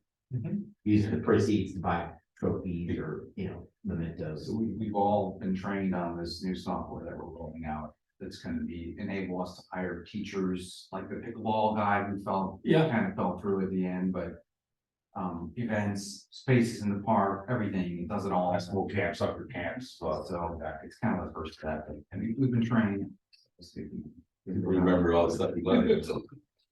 Yeah, our city clerk has been someone with a Park and Rec background, been fortunate that Mike's been has an interest in helping with building our capacity in parks, so we've been working with Hector and Kevin. Mike, thanks, Mike's been great. Yeah, Mike daughter's in the basketball team, so we're definitely gonna make some money. All right. Well, Lighter Ranch, we've officially announced this week via press release that, Cloverdale is the new owner of a 209-acre property. We're calling it, right now, it's called Soda Springs Ranch. We kind of call it both Soda Springs and Lighter Ranch. There's supposed to be a fairly small kind of ceremony with Mr. Greg Lyda, the owner, on Saturday coming up. He wanted to keep it really low key, and it's just kind of a small event to sort of say thank you to the owner for his work in selling the property to the open space district and ultimately then deeding it to the city. So we're pretty excited. We are working on putting together a comprehensive funding request to ag and open space district. We went out Friday with Kenwell Rotary Trail Alliance, so we can get a cost estimate for the trails plan, which will be kind of the a critical element to get funded, so we can make sure that the trails are the ones we want to use, that are safe to use, are so designated, and identify what improvements are necessary, because we see that as kind of a critical first step to start allowing access. Just making sure that the main trails are signed and safe. But there's no shortage of work out there that needs to get done. What did campaign? He to paraphrase, he said this is a tremendous gem of a property. And the roads, or most of the paths were graded in the past and are in really pretty good condition. There's some roads, but that can be addressed through some pretty straightforward measures. Probably more than anything, it's just there's need for vegetation management. There were some areas where, from I think the storm event, there's some down trees, but otherwise there's a lot of open, Beautiful. former ranch roads that are in really good shape to serve as hiking trails. There's a lot of hiking to do. I think there's actually more than there is. Bigger than Porterville Creek. Even though Porterville Creek's 250 acres, I think it's so sloped. Yeah. And a lot of it's kind of not conducive to hiking, whereas that's quite open, and the views up there are absolutely amazing. You feel like you're out in the wilderness. And we hiked what, three hours there. We covered half the park. Send the rescue crew for you. We're pretty close. You gotta get that quad from the police. Yeah. We'll take you up there, guys. There you go. Well, that sounds great. Kevin put the announcement on our website, so it's on our homepage of our website. And what time is that Saturday? It's not this, the following. Oh, Saturday. the following, okay. You want me to? No, You can pick you up if you want to go. okay, we'll talk about it, okay. Move right along. Okay, potential park enhancement. I think the most recent improvement was at City Park was the bag toss. Yeah. Hector did put out a pair of the bags, and so far they've still there, so that's good. We're gonna improve the little case there to support, maybe put some horseshoes and put the bags in. You see people using it, Hector? Oh, all the time. Yeah, and we saved originally we got a quote from a contractor and he wanted something like $30,000 for the installation. So we just, Put those in? yeah. They're just like. Yeah, so we went ahead, the park staff, we went ahead and installed them ourselves and did some D&G and some compaction and some weed barriers, and so far it's been a big success. I see all different types of kids using it, every age out there utilizing it. So Yeah, we can map out a form on those and work all the rest right ourselves. well, You know what I mean? Yeah. They weren't super expensive. $3,000. It was, there were $3,000 each, $3,200 each, $3,200. It was like 6 grand. A set. 15 bags of concrete. Now, that done it, not the flat. There's some kind of smooth surface on there, though. I don't know how- Yeah, it's more of an epoxy type. Yeah, and epoxy. So it was like 6,200 for the full boil. Which, and they weigh 600 pounds each. Yeah. Yeah, there's no, Hector Room himself. No. Nobody's gonna come in and steal them. no. There's a room right in there. Well, the city's Worth got it. one set. They have the wooden ones that you can buy at Costco, Yeah. so they play over there. That's fine. All right, Vice Chair, just moving on, we got the citywide street striping plan, we're still coordinating with W-Trans, really, kind of the next step is, with all the different projects going on, is kind of narrowing down what phase and segment we want to bring forward and with some alternatives for the subcommittee to review, and so I think we're getting pretty close, to bringing that back. Let's see, Allen asphalt repair, we're still just coordinating with FEMA on getting that project finalized, so it'll be what's called a mitigation project in FEMA, and so we're just waiting for their approval of that. Downtown sidewalk pavement conditions, I guess, we did the work on the boulevard with, I think Derek, we're gonna just wait till we're fully staffed to look at the work on railroad. Yeah. Now, is this striping the attachment that's in here? Is this what, is city staff doing that? Yes, so this is the completion of the second phase of these. Okay. The striping that we've kind of identified and laid out for city staff to take care of. Yeah, so there's kind of two different elements to the striping plan. Council previously approved a contract with W-Trans to do a detailed set of plans and specs for Cloverdale Boulevard and Foothill. And that's kind of where, we were gonna look at whether you could kind of do it all as one large contract, and probably based on the cost estimates, more than we can afford, so we need to do it in phases. And then, kind of mirroring that with what's called the PTAC report, and looking at what other projects we may want to phase in if we're gonna do an overlay on a section or do some other road work. We don't want to necessarily restrike that section now, so we wanted to come up with some alternatives for the subcommittee to review that are kind of both within budget, but also not going to have something that we end up having to redo because we have some other project that we're working on. So we're kind of, it's a little dynamic on that part, but then Derek and the team have been very aggressively targeting restriping of our crosswalks and stop bars in areas by schools. Mike had up an exhibit showing some of that work we've been putting in the weekly update, and that's all been internal staff driven. Kind of the key difference there is that's the thermoplastic product, and I think so far we've done most of the key priority areas around the school in terms of crosswalks. Yeah. Kind of phase 3 is now focusing on the lettering and the stop bars. Yeah. And then kind of moving on from there to other parts of the town. Yeah. This is plastic, yeah. We're gonna move into, like David said, the kind of the third phase, lettering, signage, arrows. And then, once we get those in, we'll probably be finished for the winter time, because it's gotta be warm to put it on, and then we'll start this program back up, in 2020.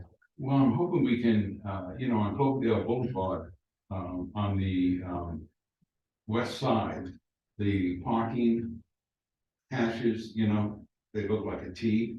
They're practically all faded. People don't know where to park anymore. If we could just hit that with some white paint, that would be great. Yeah.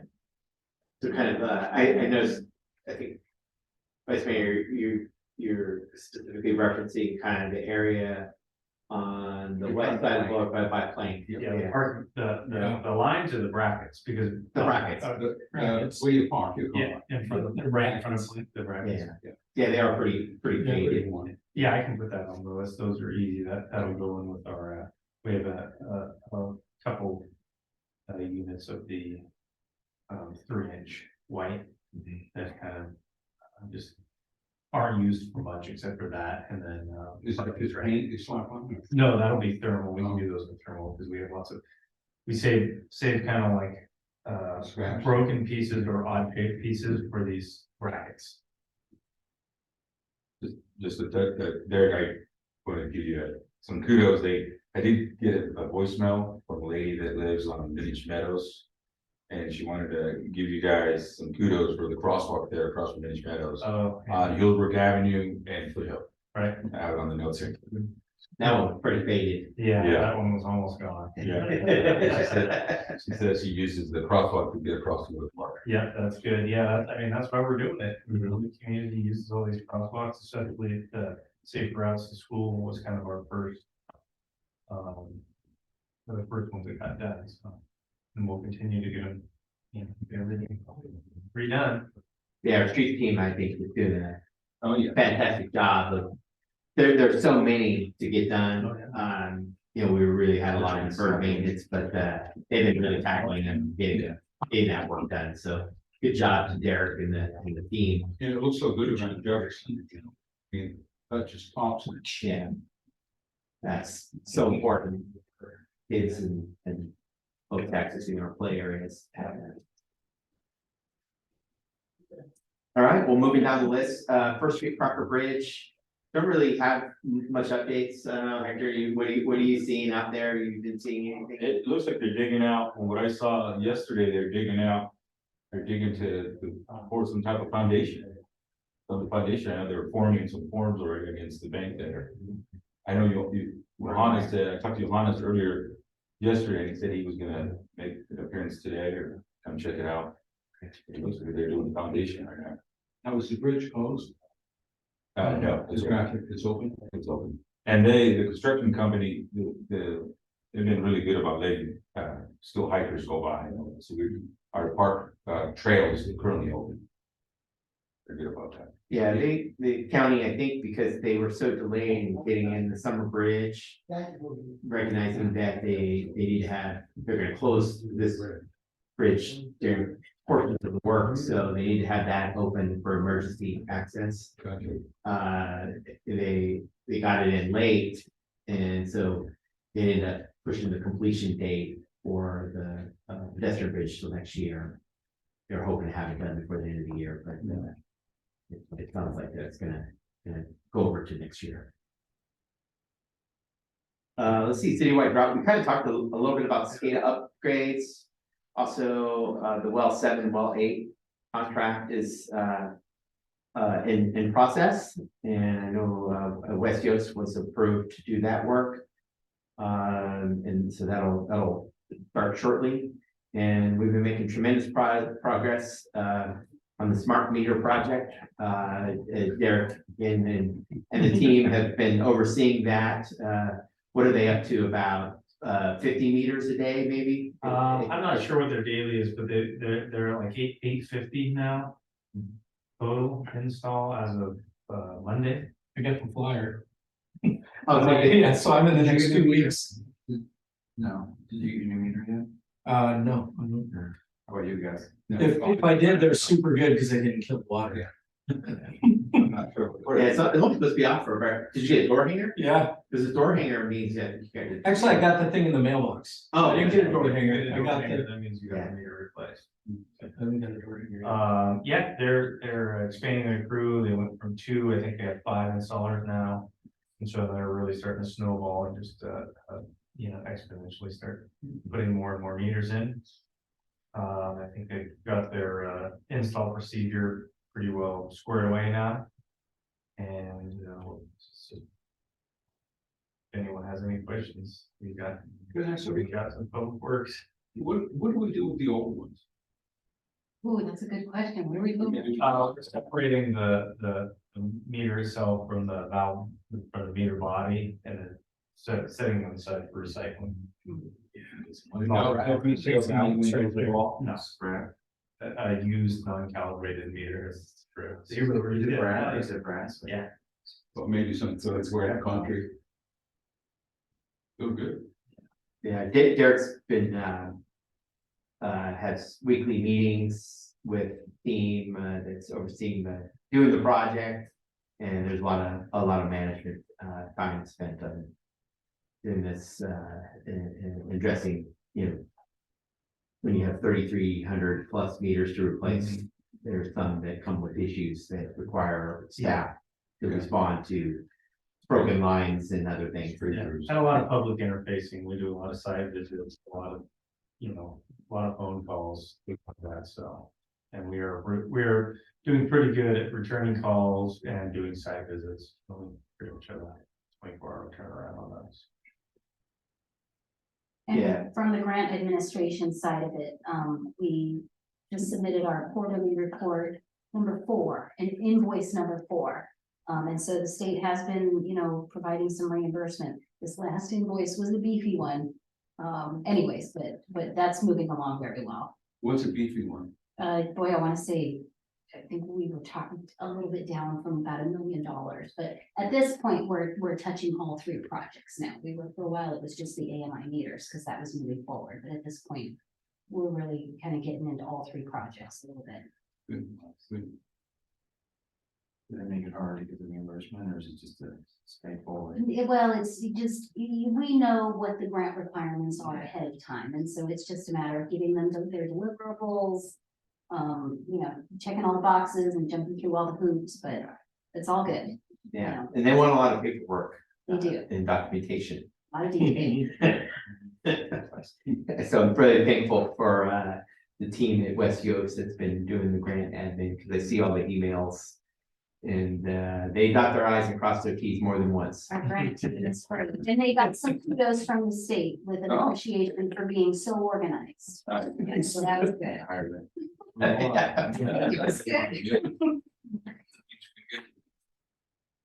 All right, well, water system maintenance activities, I think Public Works team has completed a lot of the distribution pumping. What do we call it? Maintenance requirements, maintenance projects. Yeah, well, it's just system upgrade, or our guys are going up prior to the meter change outs and assessing any damaged boxes or anything that's out of the ordinary, fixing that. They have a never-ending list of leaking corp stops and things like that. We continue to have larger projects, main breaks like on Foothill, things like that. We're continuing to, we did well 6 that rehab and all that, and we're now doing some little implementations of check valve change outs and transducers and things like that are aiding the system. And so yeah, there's always continued maintenance done in this system. You guys are staying very busy. All right, well, moving on, the Richmond River Water Forum. Let's see, the last meeting was canceled. There's an upcoming water forum meeting in October.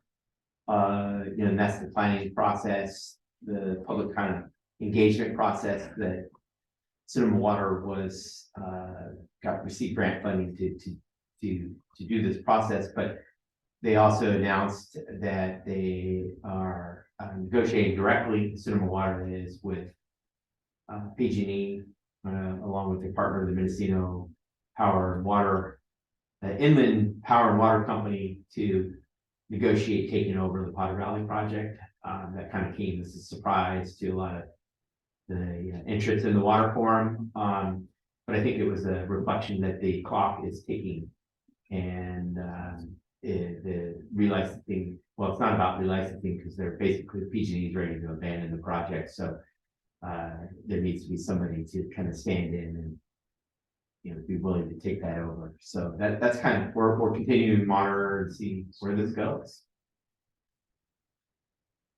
And then last but not least, 6 Acres Mutual Water Company, there continues to be, what is it, monthly meetings? It seems like it's more. Seems like it's every week or something. There was a meeting today, Vanessa, Kevin, and myself attended, where we troubleshoot issues that are coming up. The annexation agreement for 6 acres. Council previously approved the pre-annexation agreement, so we'll be bringing forward the kind of the final. Get it back in the state. Yeah, Still waiting. Still waiting, right? The annexation agreement. Our Myers Nave has looked at it. We've looked at it. UC Davis has looked at it. Then the state's just we're waiting for any final comments they have, and then we'll bring it forward for council approval. There won't be much difference from what council previously approved, and we're getting ready to. We're coordinating with the team that was appointed by the state to file the planning application with LAFCO for annexation, but we need to bring it to council so that there's a reso indicating council formally supports annexation, at least of the 6 acres. And then the Cloverdale Mutual Water Company is also in process, and they're working on the engineering to extend both water and wastewater service, and it's just it's an engineering exercise largely at this point. But there's UC Davis is doing the community outreach with a lot of those residents. They're trying to understand, the residents, I think, are trying to understand, well, what does this mean in terms of out-of-pocket costs, being in the city, paying for water and all that. They not used to. Wonder what it does cost to decommission a septic. That was a good question that person had. Did you have to do that? Yeah. You have to. If you're gonna connect to the sewer. Yeah, you have to decommission, cave it in, fill it in. Do we require verification of that? Yeah, the county would, for sure. Maybe that's covered. I don't know. Yeah, I think it's a good question, but what's funded by the state, what's not, so we get into a lot of in things we ask for. Example, we ask for formal annexation maps, and the consultant, it was a very reputable firm, GHD, they're gonna work for us. They have to write a funding request to get title reports ordered, and it takes about 6 months before the state gives them the approval. So it's painfully slow. So the final price tag to the city of Cloverdale out of pocket. Any idea what we're spending on this that we're not being reimbursed for? We can bring that number back. It's mainly Vanessa's time. We pay Vanessa, obviously. Right. But we're tracking that. I know Shannon is our finance team is keeping track of all of our exterior expenses to both for city engineer and city attorney time, and then it's just a function of staff time. Because I remember that first meeting that we had in this room, David, I think you were with us, and it was to the tune of about 800,000 it would cost the city that we weren't gonna get reimbursed for. So I'm just interested to see where it is now. Yeah, we bring it up, not almost every time, but we do have that conversation, and they say, oh, you're gonna get reimbursed, but there's nothing it's not written in stone. Well, it's not even written in paper, so we say, okay, well, we're tracking costs, and this requires time and effort. We convey that a lot, but it kind of falls on deaf ears, I think. Well, I think we are having some success in pushing back. There's been quite a few of these meetings where they're like, oh, the city's gonna be the grant applicant. We're like, no, we're not. We're not. We don't have the capacity for that. And so I think that we're successfully, negotiating minimum, fending off, potential staff time impacts and, consultant costs in that respect. But, we're gonna see, they're still kind of like, well, then who's the applicant? Specifically for like the wastewater component. Who is the applicant? It's like, I don't know. I don't care. Somebody else. And so Yeah, and we're also, there's kind of something recently has come up where we're gonna meet with, I believe it's 6 acres. But they're getting some static from the property owner with the well site. And they're kind of talking about decommissioning that well, and I think we're still making a stand like, no, we want that well. That's it. And we want any water rights there too. I don't think we're looking at improving the thing, we just want it intact and, as it sits, as a good source for potentially irrigation water, construction water, whatever that looks like, but. I don't think we're asking them to put anything into it, but I think we definitely don't want it decommissioned. And so we're gonna continue to kind of keep that approach. Well, we have, South Cloverdale Water District coming on board now, and hopefully we've learned from 6 acres. Yeah. What to do and what not to do, and then I imagine right behind them is gonna be Rains Water District. Now, those wells are down on the Upwood property, and, so those are definitely the cities. I don't know what the agreement is between the city of Cloverdale and Rains Water District, but, their wells, or somebody's wells are on our property. Interesting, So, okay. yeah. Yeah, because the Rains Creek supplies water to the airport. Who does? Rains Creek Water Rains District, supplies the water back to us. yes, To the airport, yes. yeah.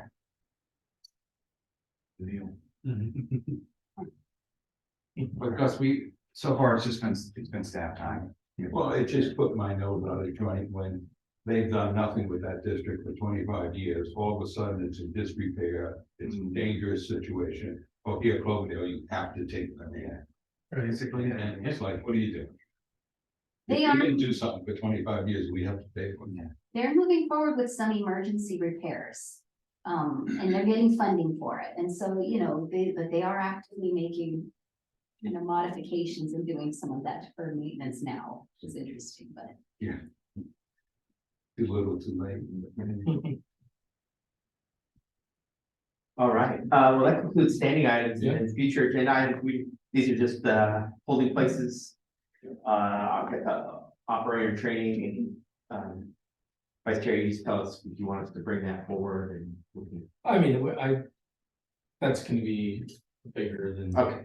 so we'll just leave it on at future agenda right there. I mean, that might be something, just food for thought, we talked about during the budget Right, process. yeah, Be a good discussion, I think, Chair Walter, you brought up large tree planting at City Park, and we'll want to do is develop a plan and come up with some cost estimates. To bring that forward, and then, I think last time you said put on future agenda, remember to commit your flag policy.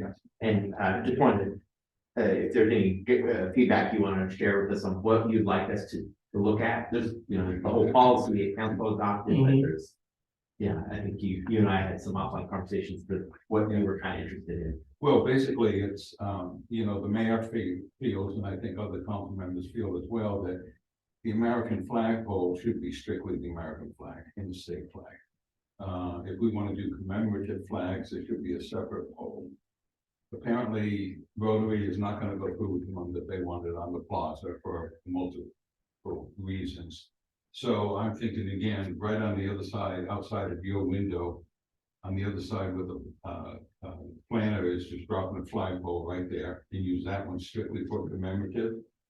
And use the American flag as it is now. Okay. So So what will it cost to drop a pole in that spot? Yeah. come back with from a cost estimate to add a flagpole Yeah. to the front of City Hall on the south.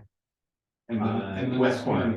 box over, yeah. kind of in the same area of, same distance, just kind of even them up. Okay. And then the other thing I'm looking for is, and I'm not sure, I think it should be permanent, is a report on the airport. Report on that. At least once a quarter to this committee, it should be standing item, and every other month, it's nothing to report. And then at the end of the quarter, give us a report. I'm Okay. sure it's still a drain on the general fund. I don't think it's making money. So do you want a kind of a financial? Yeah, at some point, I think we should. Okay. We're coming up at the end of, what is it, July, August, September. Maybe through September would be good. I mean, we're not there yet, but, and it doesn't have to be at the next meeting, one act is fine. Okay. And I just wanted to add, when we drove around, is the picnic tables over there at the city park. I mean, yeah, they're great by the Lions barbecues and all that, but about 2/3 of those are never used. I'm wondering if maybe we could look at shortening them up, keeping 5 deep, but getting rid of the 30 or 40 feet that never get used. You know what I mean? Repurposing And them. not, yeah, you could repurpose them, because it's just a matter of lifting boards off and kind of redo them somewhere, maybe put some picnic tables somewhere else, because that bank of picnic tables never gets used fully. It gets used on the end, so we keep that end where the ADA trail goes up, keep a couple deep, but you could get rid of the rest of them and open up a little bit more park. Why don't we come back with, Yeah. like an overview of some options Yeah, there? exactly. They're good tables. They'd be great to repurpose some of them. but- You're talking about the picnic tables that are stationed there, that are anchored? Yeah, the ones that are 5 rows that are about 40 feet long. And that's exactly where those big trees. Yeah. Right. We were thinking, or I was thinking, would Yeah. be planted there.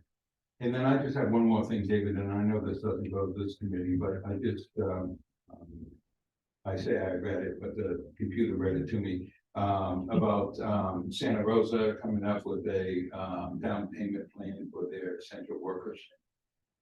That was in the Press Democrat. I know Cloverdale had that, we had that at one point in time. But if our workers want to move back to Cloverdale, how can we assist them with, home purchasing with the down payment program?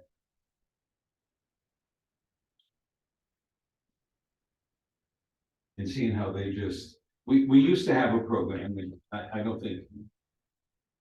The last one we looked at was a total disaster when we tried to get somebody out of it. So I'm just kind of interested to see what you think of the Santa Rosa one.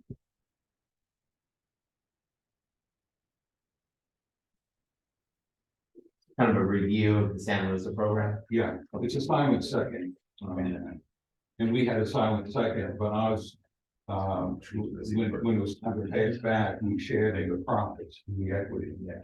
And it was like, 30% of the equity, and it was like, wow, that's a lot of equity. Yeah. Yeah. We probably funded it back then with, Yes. redevelopment, yeah. And then at the last meeting, July 25th, I took terrible notes here. I don't know who brought this up, but a potential future item to establish a memorial bench program. Yeah. Oh, yeah. We have it there. We could do the Blackened program.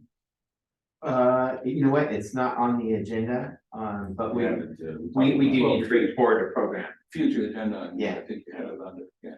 Those benches are already set up. Yeah, it was. The only thing I didn't like about that is, if we come up with the price of just a plaque. We have to have a separate location to put that, because you can't put it on the bench. Because then everybody thinks that person for $75 or whatever bought the whole bench. You know what I Yeah, mean? right, So if so you want to buy the whole bench and have your plaque on it, that's $25. But over here, we got a little board with contributors to the block or something, I think we have all the elements, we can just put that as a new item. Some cities, what they do is they'll get your plaque and then, for a certain amount of years, for 2 or 3 years. I was looking into it the other day, and if you wanna, after that time expires, if you wanna keep your plaque there, You gotta pay you again. gotta pay again. Yeah. I mean, otherwise somebody else can take over. And that's, Take your seat on the bench. yeah, I did some work, I got some information. Kind of like an adopt a bench, and you get, Yeah. you pay for the. Like the vets did down at the cemetery, you got your bricks. If they want to donate the plaque, we have a spot where the plaques go. Yeah, just a thought, but a friend of mine lost somebody dear to her, and she did a memorial picnic table. She wanted to go a little bigger than a bench, and so that was neat that there was an option there, but there's a plaque on the table. But that was, She bought the whole thing? she bought the whole table, Yeah. yeah. That's kind of, before we bought the picnic, the tables downtown. The benches downtown, there's a resident that wanted to donate some benches for Vintage Meadows Park, Hmm, and she bought 2 of them. And it was $6,000, yeah, so she paid for all the 2 benches and then the plaque. Oh, up the installed yet? Yeah, they're there, Vintage Meadows, yeah. Yeah, And To the then basketball. basketball courts, and then Miguel Sanchez they got, a car accident here, his family donated another bench too, and they paid for it. That was $2,900 each. Yeah. So, I got that listed, future agenda items, but I think we gotta keep the discussion a little smaller on it, since it's not an agenda item now. Well, how did you do those three if we don't have the program? Did you just kind of wing it? Yeah, it was before this is a couple years ago now, but it's, Okay. yeah, so we just kind of, we got a quote, we told them, it's so much a bench quote, we'll install it for you, because there's so much a bench cost with the plaque, we're willing to go forward with it. This is the cost. Yeah, and we'll bring that forward as a program. Yeah. Vice Chair, that's. That's it. Let's move to H, adjournment at whatever time it is, 3:30. Sweet.